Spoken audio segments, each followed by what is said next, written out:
नमस्कार, आप देख रहे हैं हस्तक्षेप और मैं हूं अमलेंदु उपाध्याय। आज की सबसे बड़ी और बेहद चिंताजनक खबर। अमेरिका ने ईरान के परमाणु ठिकानों पर सीधा सैन्य हमला कर दिया है।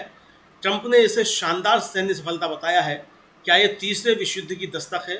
क्या पूरा पश्चिम एशिया जलने वाला है? क्या अब शांति की कोई उम्मीद बची है? आइए पूरी खबर विस्तार से समझते हैं।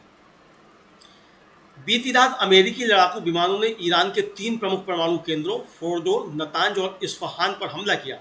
अमेरिकी राष्ट्रपति डोनाल्ड ट्रंप ने ट्वीट कर इस हमले को पूर्ण सफलता बताया और दावा किया कि ईरान की परमाणु सुविधाएं पूरी तरह से तबाह कर दी गई हैं।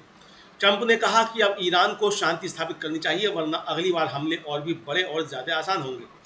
ट्रंप ने ईरान पर अमेरिकी हमलों को एक शानदार शानदार सैन्य सफलता बताते हुए दावा किया कि ईरान की परमाणु सुविधाएं पूरी तरह से नष्ट कर दी गई हैं। उन्होंने कहा कि वे ईरान को अब शांति स्थापित करनी चाहिए। अगर वे ऐसा नहीं करते हैं तो भविष्य में हमले कहीं अधिक बड़े और बहुत आसान होंगे।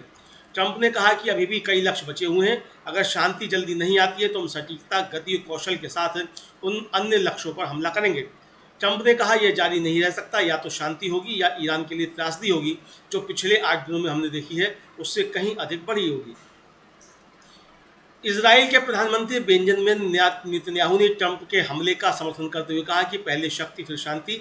आज अमेरिका ने अपनी शक्ति दिखाई है, लेकिन खुद अमेरिका के भीतर से इस कार्रवाई का जबरदस्त विरोध हो रहा है। प्रतिनिधि सभा में डेमोक्रेटिक नेता हकीम जेफरीज ने ट्रंप को चेताया है कि उन्होंने कांग्रेस से बिना अनुमति हमला किया और अब इसके नतीजों की पूरी जिम्मेदारी उन्हीं की होगी। हकीम जेफरीज ने एक्स पर अपना स्टेटमेंट जारी करते हुए कहा कि डोनाल्ड ट्रंप ने मध्य पूर्व में शांति लाने का वादा किया था, वे उस वादे को पूरा करने में विफल रहे हैं। युद्ध का जोखिम अब नाटकीय रूप से बढ़ गया है और मैं इस क्षेत्र में हमारे सैनिकों की सुरक्षा के लिए प्रार्थना करता हूं, जिन्हें खतरे में डाल दिया गया है। जेफरीज ने आगे कहा कि ट्रंप ने अपने इरादों के बारे में देश को गुमराह किया है। उन्होंने कहा कि डोनाल्ड ट्रंप अपनी एकतरफा सैन्य कार्रवाई से होने वाले किसी भी प्रतिकूल परिणाम के लिए पूरी तरह से जिम्मेदार है। उधर यमन के हौथियों ने भी अमेरिका को चेतावनी दी है।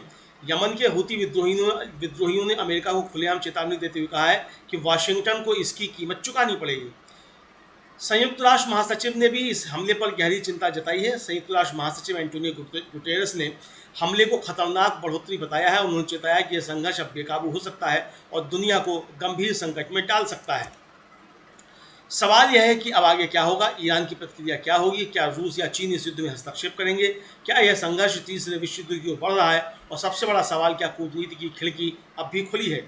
आपकी क्या राय है? क्या अमेरिका का यह हमला जायज़ था या यह एक नई तबाही की शुरुआत है? नीचे कमेंट करिए, अपनी बात कहिए। अगर आप चैनल पर नए हैं तो सब्सक्राइब जरूर करें और बेल आइकन दबाएं ताकि अगली ब्रेकिंग सबसे पहले आपके पास पहुंच सके।